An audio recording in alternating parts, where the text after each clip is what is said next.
Welcome to the Nerdist Podcast number 889. This episode of the podcast is brought to you by A Game of Thrones Enhanced Editions, which are available on iBooks.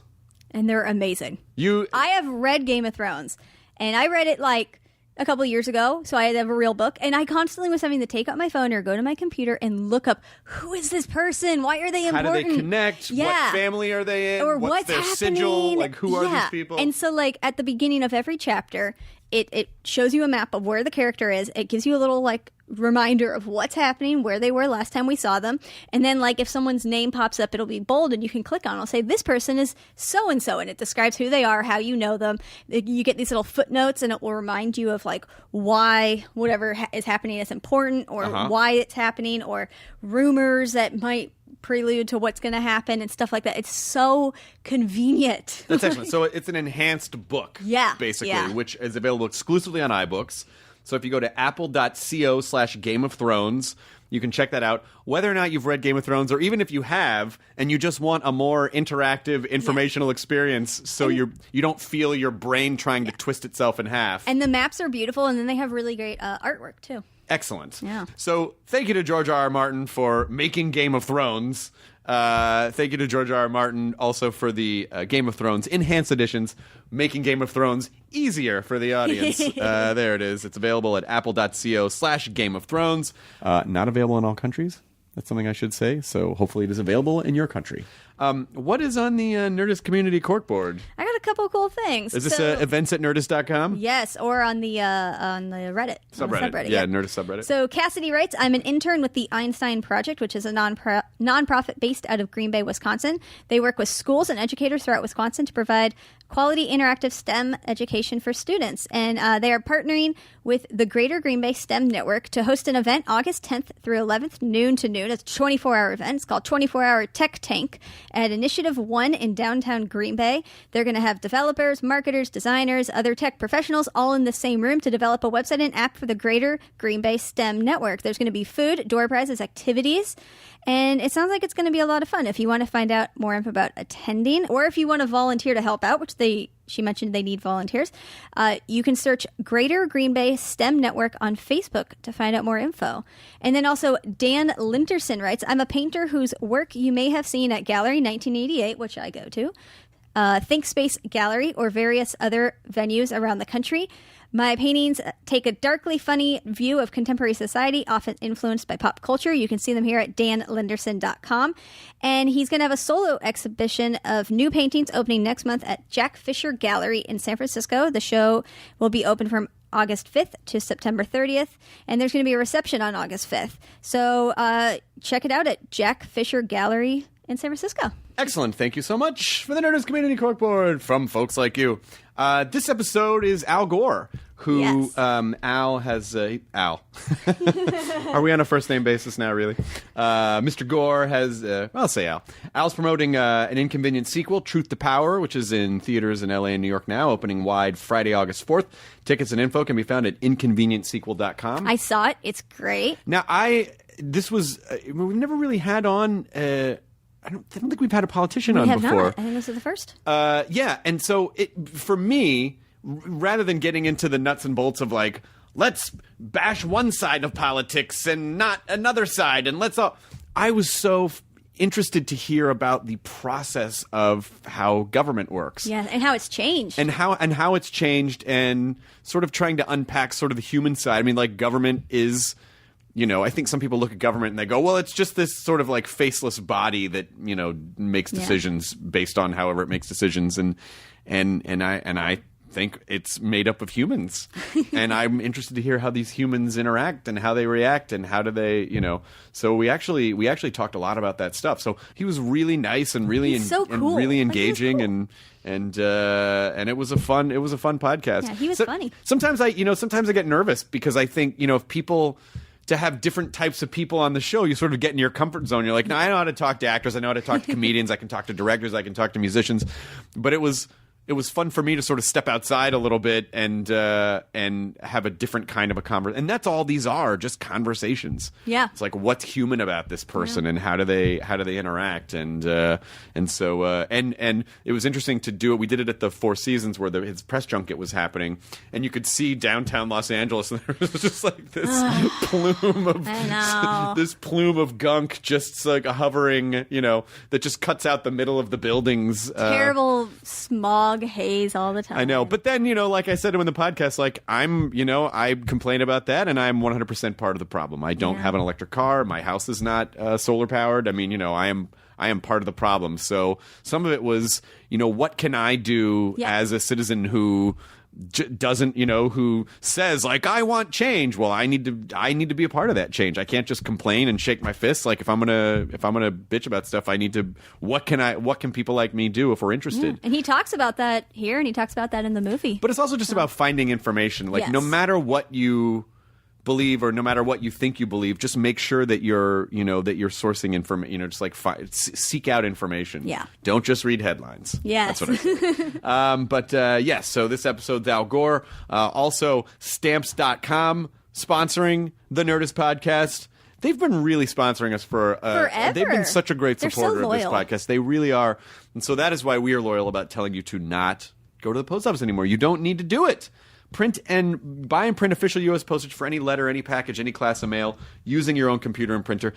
You click print, and then you mail it, and you're done. It's so easy. It is easy. It's way easier than going to the post office, which closes, traffic, having the park, getting out, and then everyone. No one seems to I feel like every time I go to the post office, people are like, have never mailed anything. They've never before. been to a post office. Someone came up to April Richardson once. Like she said, this teenage girl came up to her and was like, "How do I mail a letter?" And April was like, "What?" She was like, "Do I put this somewhere?" And April was like, "You have to put a stamp on it, and then you have to put it in that blue box over there." So just stay at home where it's easier. Yeah, exactly. So just don't even bother with all that stuff. Don't learn how the post office works. Just print stuff out in your home. Right now, you can enjoy Stamps.com with a special offer that includes a 4-week trial plus postage and a digital scale without long-term commitments. Go to Stamps.com, click the microphone at the top of the homepage, and type in Nerdist. That's Stamps.com. Enter the promo code Nerdist. Stamps.com. Never go to the post office again. Here's the Nerdist Podcast number 889 with Al Gore. Katie, roll the thing. Now entering Nerdist.com.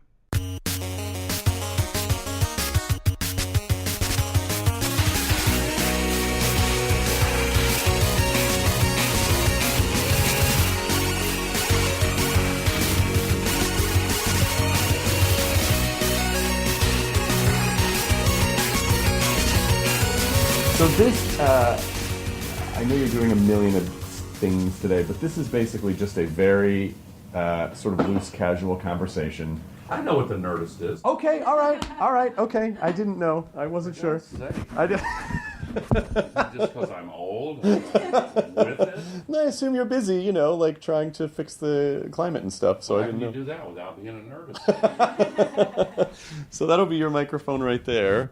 How is your day so far today? Great, thank you. Good. It's kind of... it's almost ironic that we're looking out the window and you can see like hazy downtown Los Angeles. Like just like a light.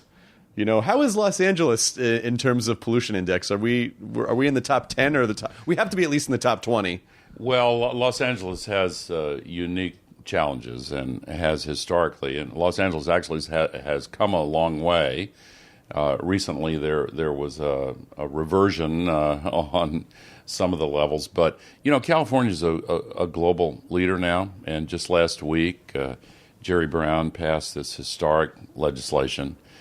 He has really been a fantastic governor and a leader on the climate issue, partnering with other regional governments and cities around the world. And I was in Australia 2 weeks ago and delivered letters from Governor Brown to the premiers of the 4 largest states in Australia. They have the same kind of deal there where they actually have the levers of power on a lot of these things and a federal government that's not on side. Anyway, Los Angeles is making some progress. Well, that's good. That's good to hear because it feels like, I live in East Hollywood, and it probably took me. I was telling Katie, our producer, and Debbie, our booker, that every year it just feels like more and more cars, more and more people, more and more construction. And it feels like we're on the precipice of some type of an apocalypse here in California. But I guess if it's getting better, that's good to hear. Well, the electric cars are poised to take a much larger share of the market soon. And the U.S. now gets more global warming pollution and conventional pollution from transportation than from the generation of electric power. So the next frontier for the U.S. is really accelerating the shift over to electric vehicles powered by renewable electricity. Right. I mean, I feel I must cop to the fact that and I assume this is most people, but I'm a complete hypocrite because I am one of these people that says we need to do something about the environment. We need to do something for the climate. And yet I don't own an electric car. My house isn't solar powered. Well, they haven't. Electric cars haven't really been in the price range to make them affordable for a whole lot of people until now. Right. And hybrids have been in that range, but now the shift to electric vehicles is going to be massive. India just announced a couple of months ago, astonishingly, that within 13 years, 100% of all their new cars and trucks are going to have to be electric. Oh, wow. Isn't that incredible? That is incredible, especially after what I saw in the sequel, in the documentary last night. Yeah. What's going on with solar Well, they've done a big U-turn just since the Paris Agreement.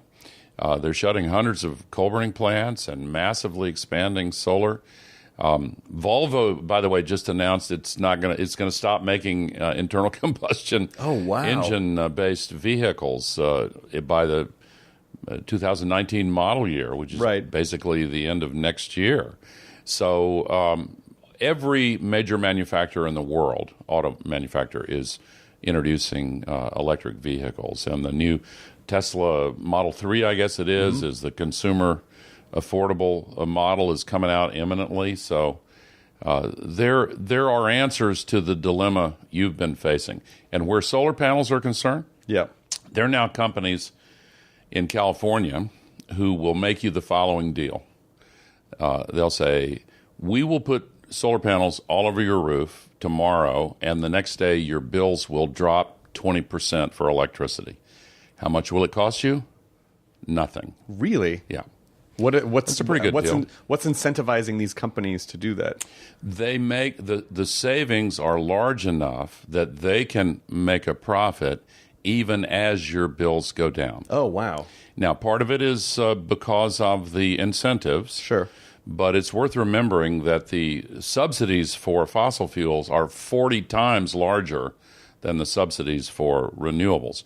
But now a lot of these companies, and Tesla, by the way, is one of them. Solar City was absorbed by Tesla. They're probably the leading company here, but there are several others who will make you that deal. That's great. And I know that Elon, who's basically a modern day Tony Stark, a real world Tony Stark. I was seeing that the ceiling tiles that he was making that were solar tiles, but I think a lot of it is just hoping that the efficiency catches up. It's like if there are more charging stations around and those charging stations could charge faster and more efficiently, I think it'll start to tip more. Rather than, I mean, an electric car is fine if you travel in the same radius, but if you have to go a long distance, I know I was just at Comic-Con and a guy down there had a Tesla and he was like, I'm really nervous about getting home because I don't know, he was at a hotel and he thought he had just enough to get home, but was really concerned because there wasn't really a lot of places for him to stop on the way. Yeah, they call that range anxiety, but I just got one, actually. This sounds like an extended commercial, and it's not intended that way,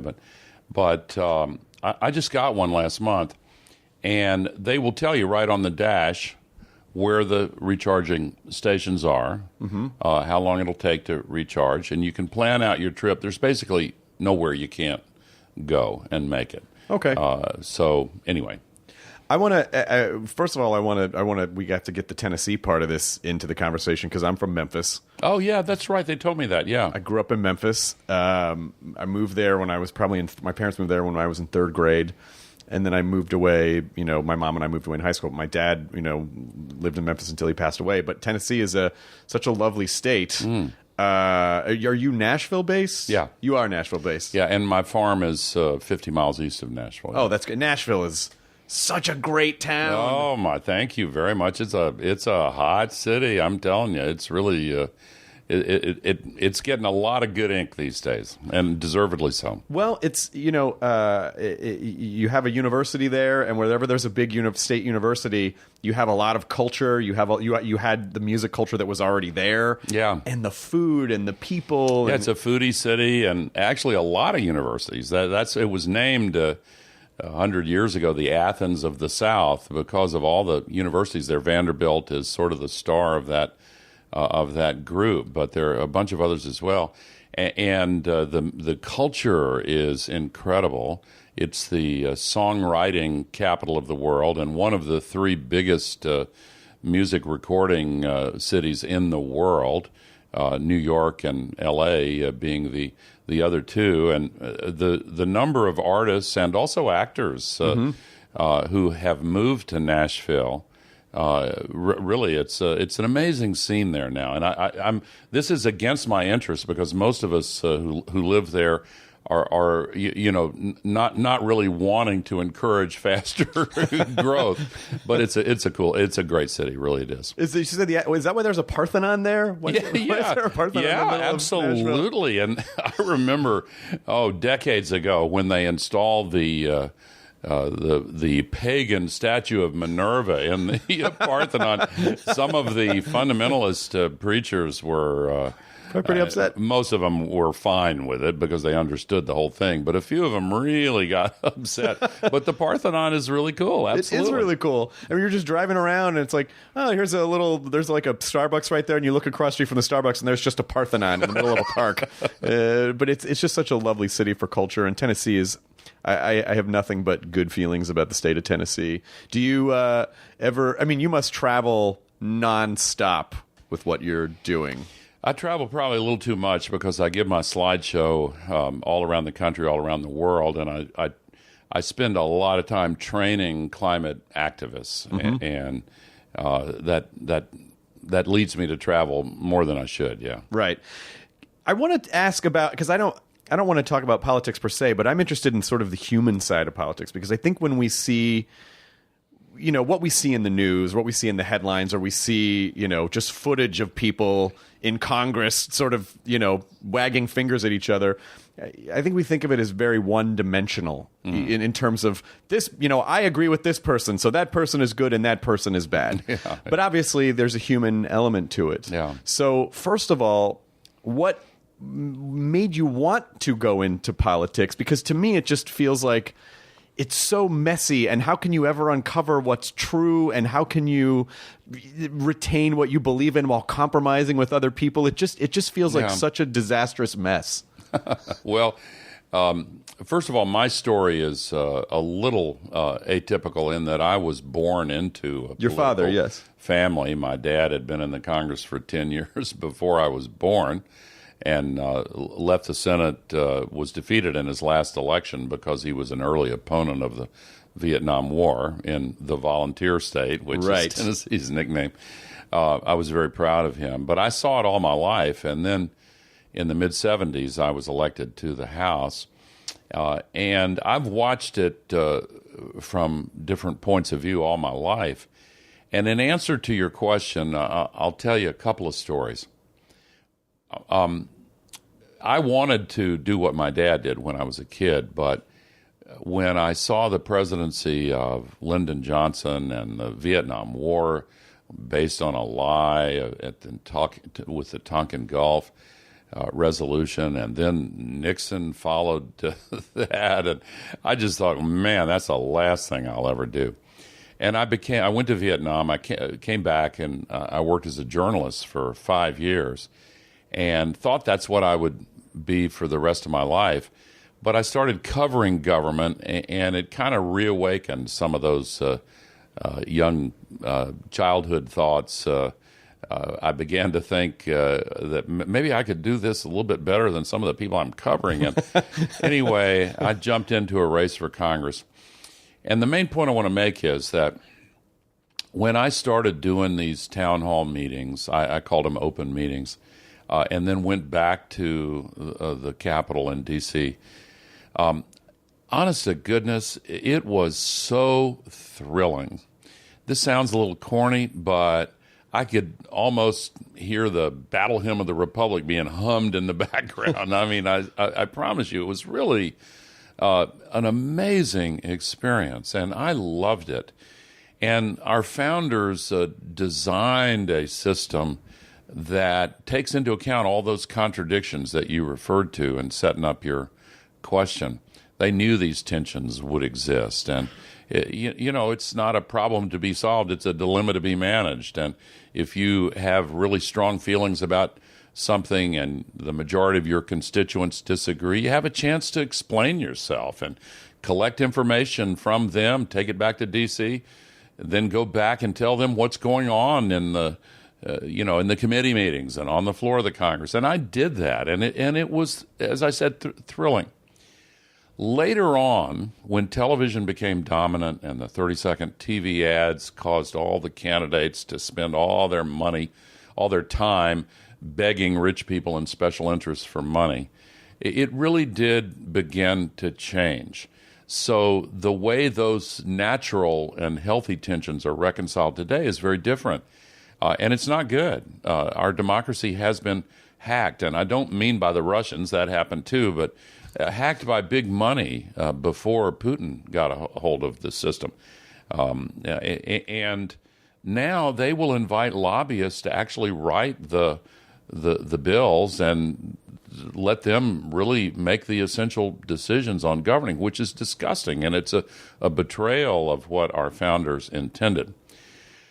In spite of that, I see this process of change continuing, and just as television displaced newsprint and installed gatekeepers that could charge heavy rents for access to the public mind, now the internet-based media, and you are a prime example of this phenomena, not to indulge in idle flattery, but I'll take it. It really and truly, now you don't have a gatekeeper that you have to pay a ton of money to. And when people connect with the thinking process of someone who's really taken time to collect information, process it, apply their values, and share it with others, that's the basic mechanism at the heart of the Constitution. And it's coming back now. And yes, the internet has all these horrible problems and echo chambers and all the rest, but there's some self-correcting mechanisms, and we're beginning to see the evolution of it. The first decades of the printing press were pretty dang messy also. And you saw in the Bernie Sanders campaign, whether you agreed with his agenda or not, just in terms of the fundamentals, he proved that it's now possible to run an effective campaign and potentially a winning campaign without having any special interest money, without having the lobbyists write the position papers, without relying on big fat cat donors, but just going out on the internet and asking for small contributions from people who agree with the direction you're proposing. That's exciting to me, and it brings back that feeling that I had in the mid-'70s when I was able to get elected to Congress without having a single fundraiser, without relying on any special interest contributions. We can get back to the way American democracy is supposed to work. When you were incentivizing internet growth early on, did it become what you thought it would? Was it way beyond what you imagined? Or, did you think, this will just be some, it'll be like a large public library where people just be able to freely share some information? I mean, did you have any inkling of how much it would become the Matrix, essentially? Well, a lot of what has developed was something that could be anticipated, and I had the privilege of working with the scientists and engineers who were there in the earliest days, and it was possible to envision much of what has unfolded, but there have also been developments that I certainly did not anticipate and do not welcome. We have a a stalker economy now, where people are tracking your clicks and compiling. I don't know if you want to call them dossiers, but they have huge compilations of information about everybody. And before you even get to the intelligence services and security agencies, the advertiser-supported internet companies have an incentive to collect a lot of data about everybody. And I don't think that's very healthy. I saw a story yesterday, and this is maybe a tangent, but it illustrates the point. You know this company Roomba? Of course, yeah. Yeah, I saw the story. robotic vacuum cleaners that go around and clean your floors while you're at work. And now the story you saw also, they're proposing to sell a roadmap of your house, a floor plan of your house to some of the other companies. And I'm thinking, wow. That would, if I had a Roomba, that would cause me to get rid of my Roomba. I mean, seriously. I mean, by what right? I mean, this is, it's so invasive now. You've had the experience, I'm sure some people have, of using some word in an email, and all of a sudden you start getting ads for what? Oh, yeah, whatever that thing is. Well, that's just. I mean, I could. When that first started years ago, it seemed benign, but now when you add it to all of the other information, I just think that we need to really be careful on that stuff and have some restrictions on it. And by the way, I think it's really important to defend the principle of net neutrality. Also. Of course it is, absolutely. Yeah. I mean, the internet is, I wouldn't say it's air, but it's something that's so integral to the way that people need to exist now, and to tier it and to throttle certain people if they're not paying enough money is rotten. I mean, and we are. It's almost like consumerism is leading us, and we're welcoming this age of like techno-fascism almost in a way, where we're just allowing, and in some cases you go, okay, I guess it's fine. I do like this one product, so when it gets offered to me, okay, great, I like that. But just the farther reaching implications about becoming too reliant on this to exist is really is kind of scary. And now they have this new development called ambient computing, which basically, like Amazon's Echo, and there are others, where it's always listening. And, you're supposed to trust the fact that it's only going to... You saw the story about the kid who bought a doll on her parents' Amazon, and the parents were furious, and it got into the news, and a TV newscaster broadcast the story and repeated the little girl's command. And hundreds of homes bought the same doll because the microphone picked up the order while the TV was on. I mean, it's really, it's a brave new world for sure. It is, and we really kind of have to figure out how to manage it responsibly, and especially,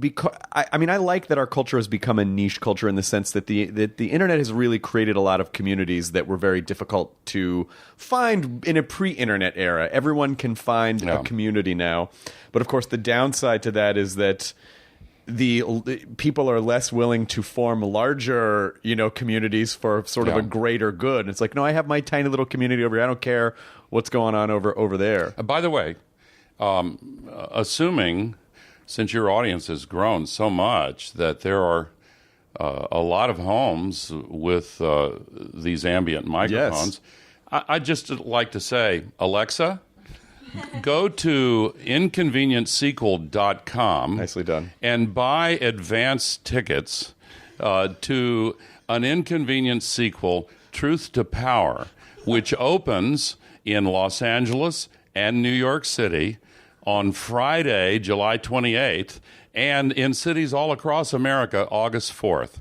Thank you, Alexa. That was very well done. That was very well slid in, and I think people aren't even going to notice that it's just going to. All of a sudden, they're going to go, "Where'd these tickets come from? What am I doing at the theater?" Somehow, the Alexa's gotten them to the theater, sat them down. But I when I watch things that are going on politically, like most people, I do the thing where I go, why can't they just ... Yeah. Everyone oversimplifies the process. Is there anything you can share that people may not understand about how the process works, because nothing is as simple What as process is that? any process, enacting bills, enacting laws, okay. making change in government. Because I know when anyone enters politics, I'm sure most people's agenda is, I want to do good things. Yeah. Then you get into it, you find out it's not so easy to do exactly what you want when you want it. So what is something that you could share with people so that they could understand a little bit better how this process works, so that they understand that it's not as simple as just do A and get B result? Yeah, it's of course our Constitution was constructed in reaction to the perceived abuses of King George back in the day. Right. And so they made it intentionally difficult to enact new laws. And the kinds of laws that inspired passions in the late 18th century, taxes in particular, the initiative has to be taken by the House of Representatives, which is on a 2-year re-election leash, and therefore, in theory, much more responsive to the electorate. So it's intended to be difficult. Now, here's the thing.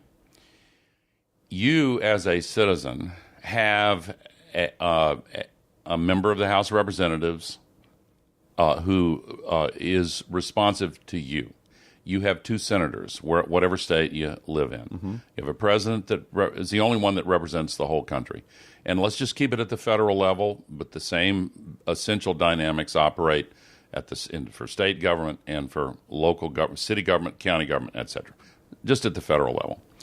Okay, so it is more difficult nowadays for you as an individual citizen to get your member of Congress to be responsive to you, because they are more attuned now to the sources of their campaign contributions. Got it. Okay? So that's a problem. Sure. But it is not an insurmountable barrier. The old cliche, there's strength in numbers, still applies. And if you can go out on social media and collect a number of other people who agree with you, and then you can go to your member of Congress, you can knock on the district office door. That person, the member of Congress, he or she's probably not going to be there, but they'll have people who are trained to recognize passions that start to bubble up. If they have town hall meetings, you can go and take some other people with you. Go to the Indivisible organization. They've got this really down. They're really good at that. IndivisibleGuide.com, I think, is their site. And so here is the message you deliver. If you, for example, you want to solve the climate crisis. Right. You deliver a 2-part message. Part number 1, I and all my friends want you to support solutions to the climate crisis. We're tired of people responding only to the carbon polluters. If you do the right thing, we are prepared to work for you and help you get reelected and campaign for you and tell our friends on our social networks that we're really for you. Part 2 of your message. If you are not on side, if you're for the carbon polluters instead of the public interest, I guarantee you we will not rest until we defeat you and kick you out of office. So choose door number 1 or door number 2.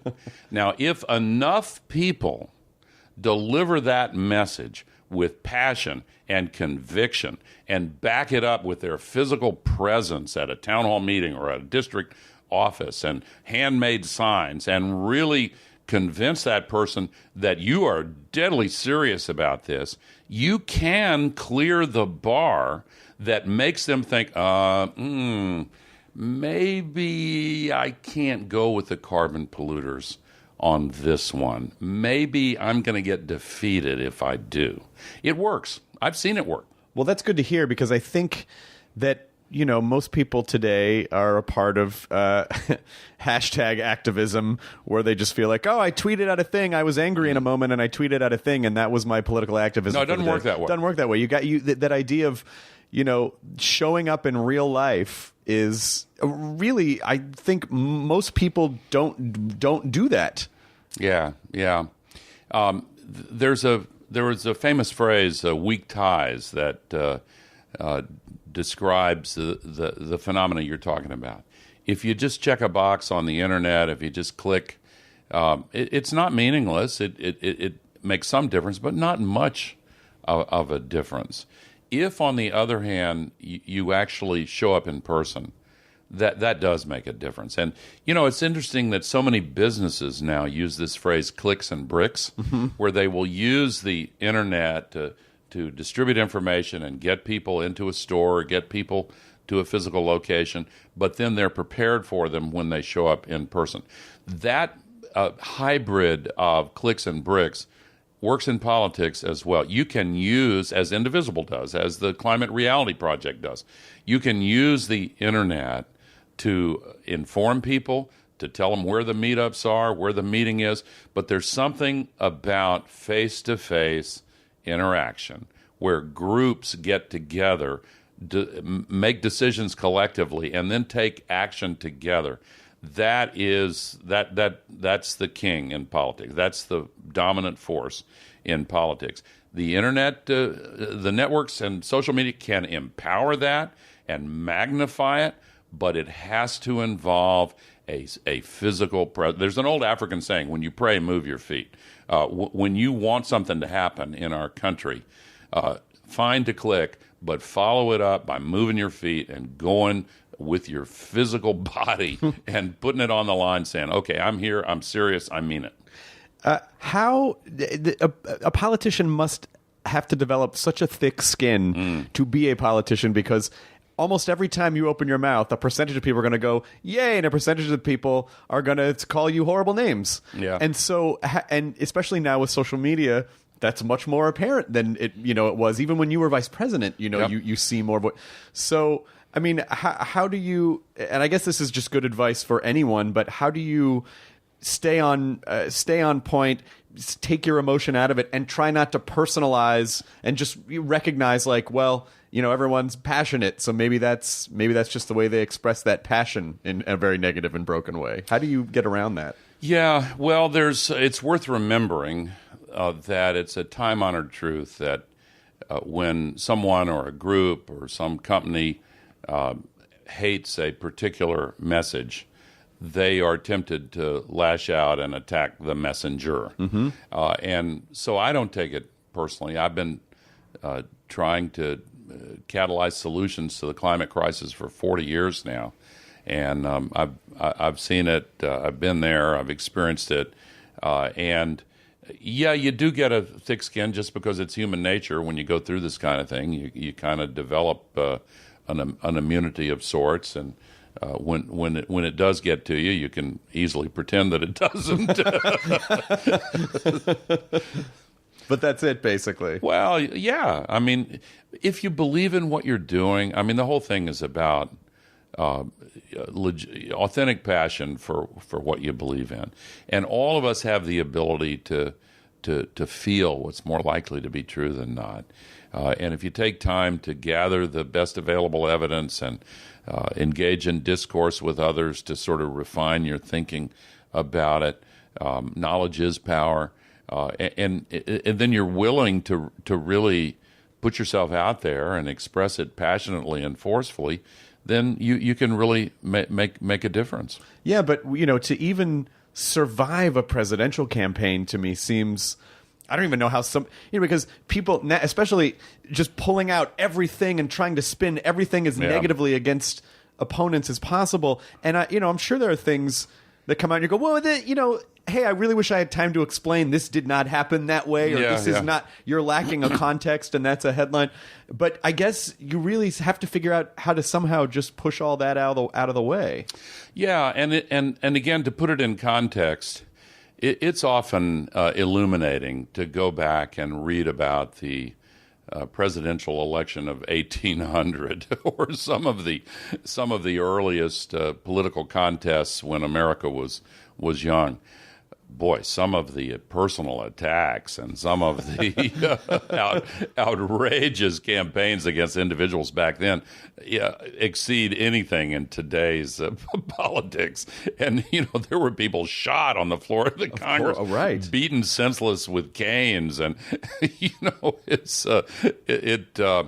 there was a blind senator from Oklahoma named Gore. He was actually the grandfather of Gore Vidal, and he was a blind senator. I'll just tell you this quick story because it popped into my mind. Though he was blind, he was a very skillful orator, and the story goes that one of his defeated opponents mumbled it on the Senate floor, "If it were not for the senator's disability, I would challenge him to a contest of a different kind." To which Senator Gore replied, "Blindfold that son of a bitch and point him in my direction." So what's going on now is a manifestation of human nature which hasn't changed in 2.25 centuries at least. Do you think we are doing what our forefathers, the founding fathers, would have thought we should be doing? Because sometimes I'll see things are going on. I go, I don't know if that's what Jefferson had in mind. I'm not 100% sure that we are following, what they hoped for our future. Do you think we're in line with what they saw, or do you think, we should really take a minute and re-examine? Oh yeah, I think we should re-examine for sure. We've strayed far from their design. But again, to put it in context, there have been other periods, the robber baron era, right. maybe not quite as bad as now, but at least close. There have been other periods when wealthy, powerful, fat cats were able to pull the strings and and pull the levers and make things happen for them instead of for the public. And that part's not new. It's worse now, in my opinion, and I think this in the previous periods, they have been followed by waves of reform. Right. The populist movement that Teddy Roosevelt took and enacted all these reforms and antitrust laws and all the rest, that was a healing period for our country. And when the abuses have gotten out of hand, they've often been followed by reforms. We're overdue for a reform movement. But, there's a law of physics that sometimes operates in politics. For every action, there's an equal and opposite reaction. Of course. And the reaction to the excesses and absurdities of Donald Trump is quite impressive now. We're now seeing an upsurge of progressive activism on lots of issues, not least among them climate. That's really unprecedented.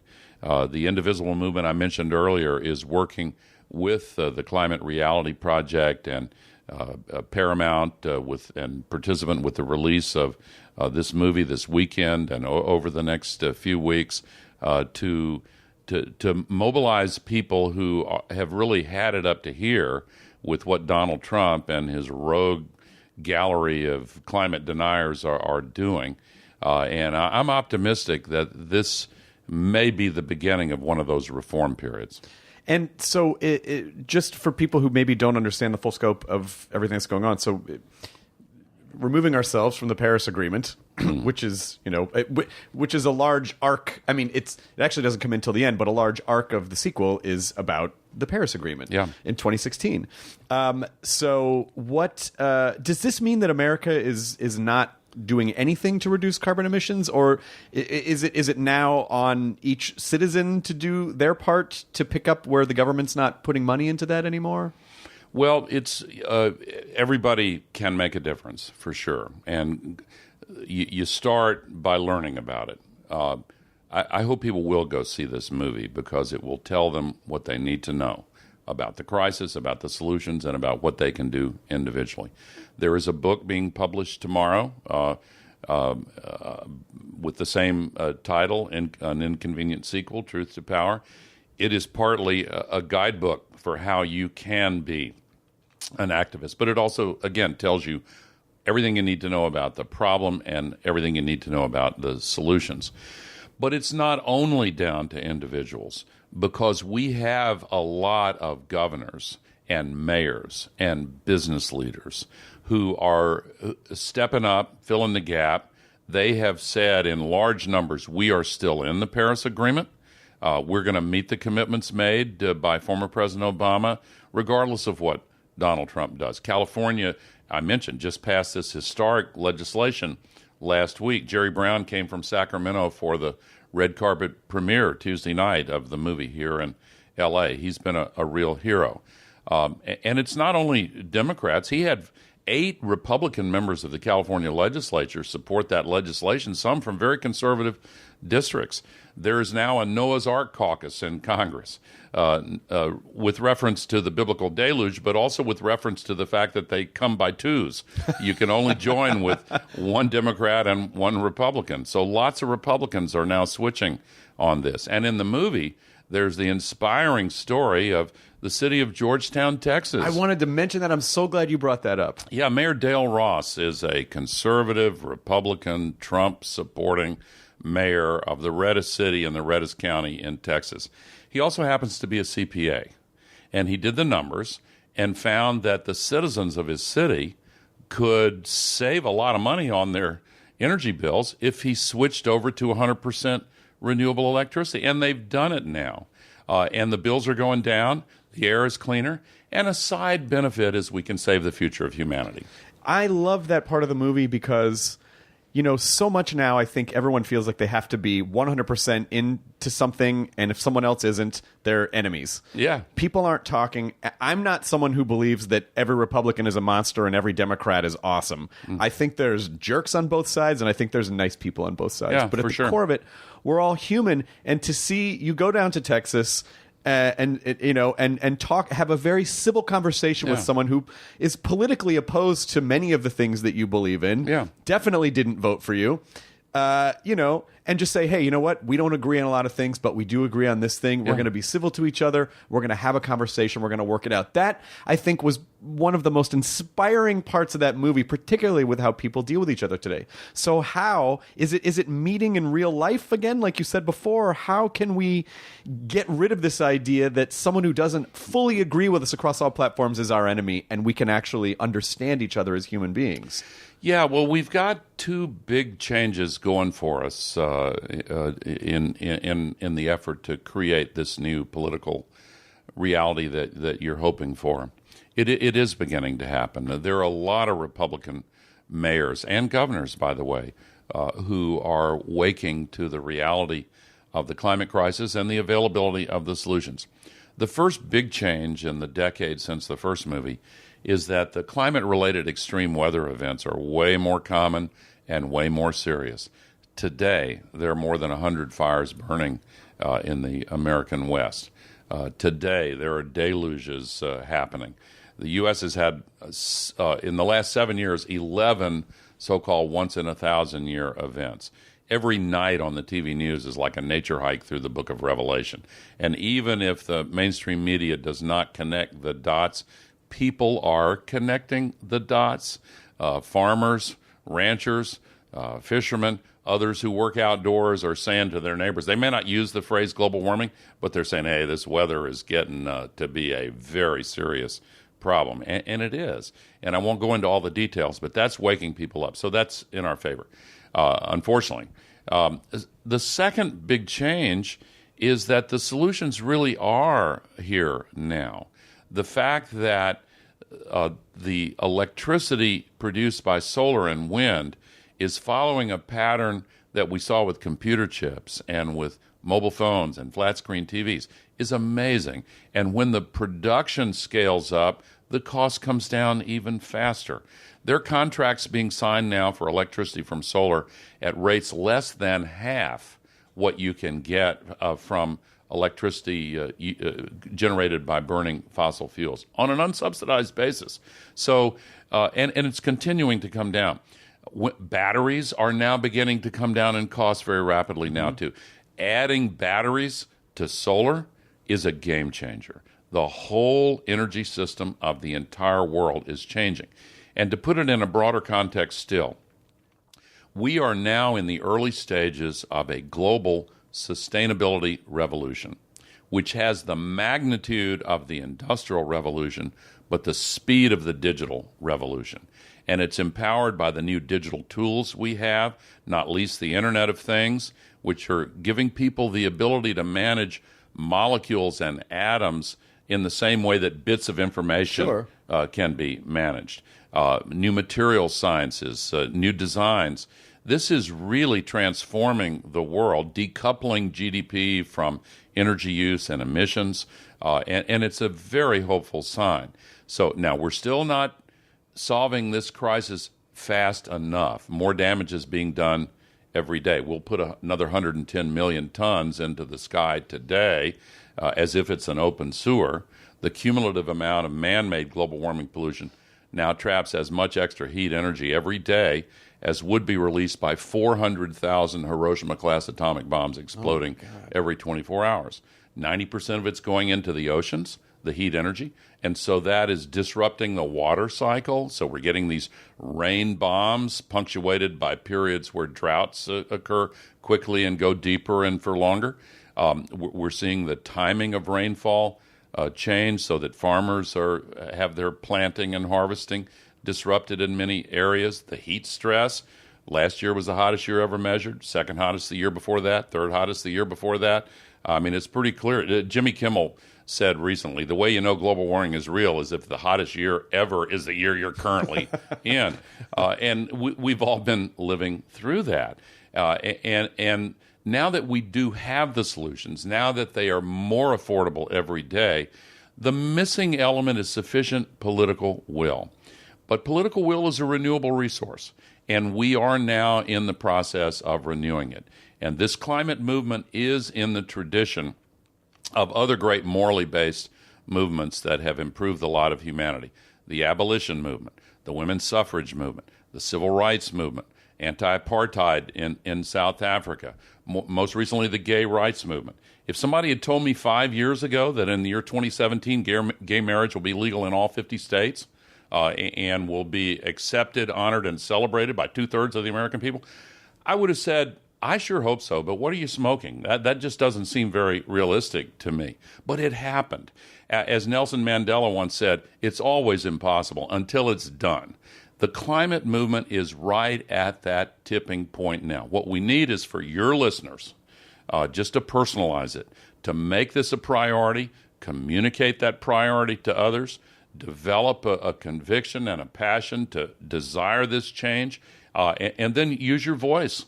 Win the conversations on climate. The civil rights movement passed new laws when the conversations were won. Use your votes. Use the techniques we talked about earlier in communicating with elected officials and candidates. Use your choices in life. When you go into the marketplace, when you insist on the most climate-friendly alternative, that not only reduces your own impact, more importantly, it also sends a powerful signal to business and industry that this demand is growing. The difference between profit and loss is often at the margin, and that's why you see all these companies now out there advertising we're greener than our competition. It's one of the reasons why companies like Apple and Google have shifted to 100% renewable energy in this country and soon will be worldwide. So we're making progress, but we need more individuals to speak up, to use their voices, votes, and choices. Now, when you started politics, I feel like there was, and even when I was younger as well, finding information was difficult because information was just difficult to track down. Yeah. You only got it from a handful of sources. Yeah.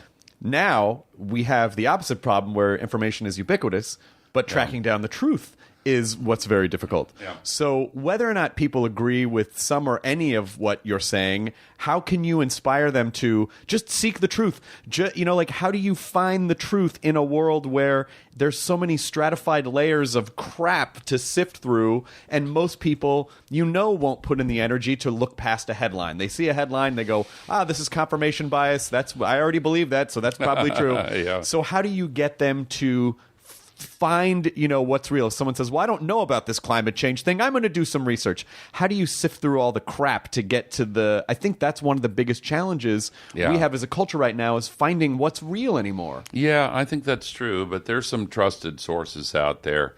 Wikipedia is pretty damn good. It's very effective. Snopes is good. I saw where they were asking for help from the public. I'm going to help them out. They're a good source. They're skepticalscience.com. If you go to the climaterealityproject.org, there are reliable sources of solid information. But you're quite right that the information ecosystem that we now live in is very noisy, very busy, filled with distraction. 8,000. The average person sees 8,000 advertisements every day. Oh my God. Impressions. Right. And the line between entertainment and news has eroded. The late great Neil Postman wrote a book called "Amusing Ourselves to Yeah, of course. Death." Yeah. And so it is a legitimate problem. By the way, I think the noisy and cluttered information space is one reason why this is the golden age of documentary movies. And that's why there's been such a good reaction in the pre-screenings to this movie, An Inconvenient Sequel, Truth to Power. When people sit in a communal setting and give 90 to 100 minutes, 94 minutes in this case, to a very well thought out, well constructed, rigorously fact-checked presentation, it's kind of a unique opportunity to find what you're looking for. But you're right that if you're just going on the internet to try to figure out what's real and what's not, you have to develop your own list of sites that you trust. And again, Wikipedia I recommend.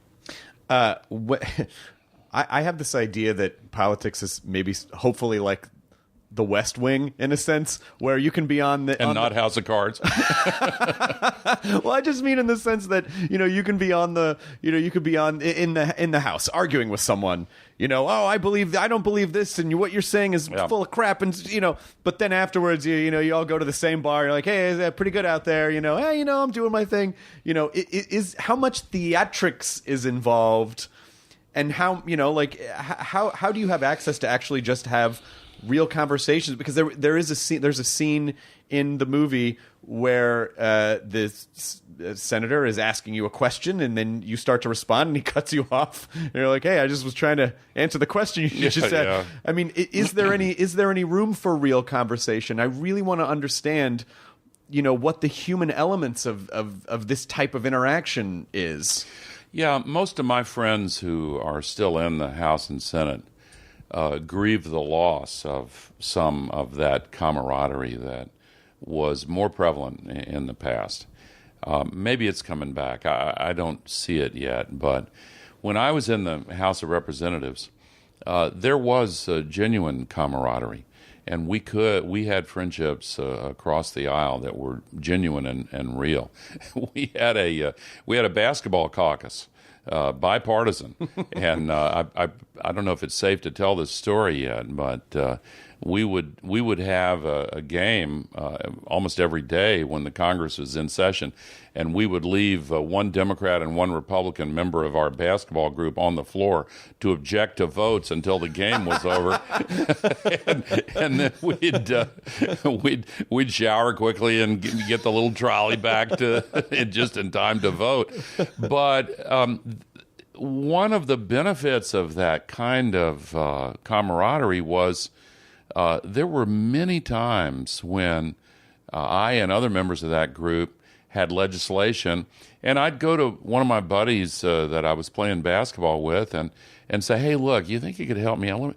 "Oh yeah, what's the deal here?" And I would explain it, and they'd ask a couple questions, and I'd say, "Yeah, I'll help you out." And have you talked to so-and-so? Yeah. Well, no. Will you help me with him? Yeah. And it used to work that way a lot. And again, what changed that, I think it started with the pressure that came to raise big sums of money. And now a newly elected member of the Congress their respective party committee will get them on the first day and sit them down and say, look, we've done the calculations on what it's going to take for you to get reelected. You're going to need, your district is so-and-so. You're going to need X million dollars over the next 2 years. That means you're going to have to raise X amount every single day for the next 2 years. You're going to start today. We have a special room off out of the Capitol where you can sit down. We'll give you a computer-generated list of special interests and wealthy people and others who've supported your point of view. And you have to spend, on average, 4 to 5 hours every single day of your life begging these people for campaign contributions. Oh, wow. And so the time, I doubt the basketball caucus, well, I don't really know. I shouldn't say because I just don't know. Maybe they've revived it. But I do know that when you have to spend all that time on the telephone and going to these cocktail parties with special interest to beg them for money, there's not much time left to get to know your colleagues across the aisle, much less develop really close friendships. I actually see some signs of it coming back in the Senate a little bit. I hope what I'm seeing is real. And again, I put some hope in the onrushing internet media, which is making it possible for individuals to use their reasoning capacity and find the best available evidence and convince people. There's also a scene in the movie where you're standing in my mother's home city of Miami, Florida, where you're basically you're in almost like in knee-high rubber boots, and there's water flowing in because it's the water is overflowing. Because it's a high tide. It's a sunny day, but it's a high tide. And by the way, I just want to commend you to not that you fought the urge to stand in the middle of Florida after the 2000 election and go, see, this is what happens, Florida. But honestly, just as we're sort of wrapping this up, because I think you've overcome a lot, and you're still working for people, and you're still working for the environment. And I don't want to rehash stuff, but I'm just curious again on what the human side of this is. But because this is about overcoming odds for people who are overcoming anything, and so after the last election that you ran in, it's the day after. What do you do that next day after you concede? Are you looking at the ceiling all day? Are you angry? Are you like, well, I guess that's kind of a relief? Because I think you were able to spin that into something that was constructive and positive out of that. So as a person, what do you feel that next day? Do you feel anything? Or is it just you're just like, don't talk to me for a week? Well, you're giving me PTSD just I'm asking sorry. the I'm so question. sorry. No, I'm so sorry. Winston Churchill famously once said of the American people, he said, they generally do the right thing after first exhausting every available alternative. and it turns out that there was no intermediate step between a definitive Supreme Court decision and violent revolution.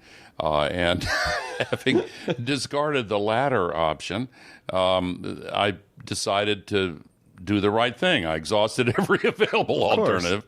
But more seriously, I have felt lucky and privileged to find a way to serve the public interest outside of the political system and to continue passionately advocating for solutions to the most serious crisis we've ever faced. And this movie, An Inconvenient Sequel, Truth to Power. Did I mention the name of the I'm not sure if you did. So did I mention the website, inconvenientsequel.com? No, I don't think so. I don't think it's come up at all yet. Alexa, if you can buy advance tickets at inconvenientsequel.com. And the hashtag be inconvenient.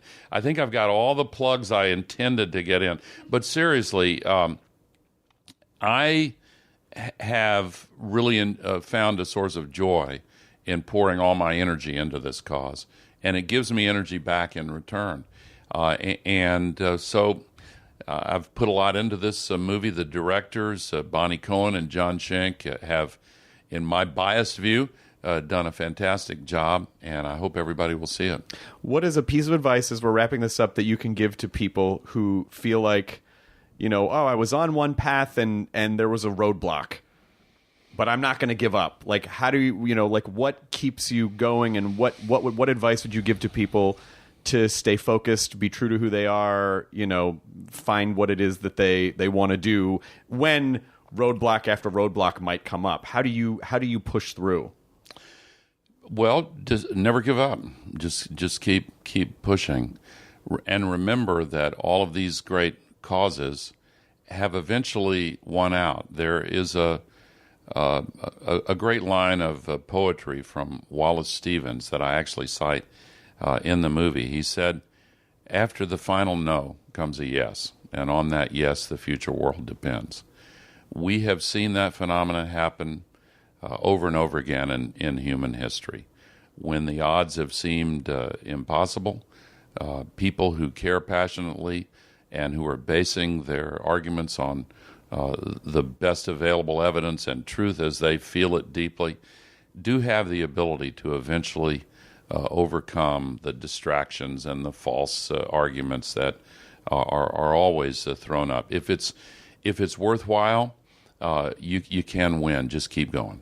Excellent. I thank you so much for your time. Well, it was thank really you. nice chatting with you. I've enjoyed it too. I hope you have, and I hope you have. I hope you have a great rest of the time promoting the film. Hopefully, people will go see the movie. Just in case we didn't mention it, it is An Inconvenient Sequel, Truth to Power, and it's available. Is it available to purchase anytime soon? I know it's in limited release. The website inconvenientsequel.com is a place where you can buy advance tickets in your city. It opens July 28th in New York and Los Angeles and everywhere a week from Friday, August 4th, all over the United States. And it's going to be shown in countries all around the world soon after that. Excellent. So we end the podcast by saying enjoy your burrito. It's how we tell our audience to enjoy their present. Enjoy the present as it's happening. Would you sign us off today, Mr. Gore? Just say enjoy your burrito. Enjoy your burrito. Perfect. Thank you so much. Now leaving Nerdist.com. Enjoy your burrito. Who really pays the price for free porn? Find out in The Butterfly Effect with John Ronson, a former Nerdist podcast guest. A gripping new original audio series available now from Audible. Listen as best-selling writer of The Psychopath Test and frequent contributor to This American Life. Ronson leads you through a journey for answers in unexpected places and uncovers surprising consequences that popped up when the world got what it wanted, seemingly free porn. Lives were mangled, fortunes were made, all for your pleasure. Listen to the stunning new audio series from Audible now at audible.com/butterfly.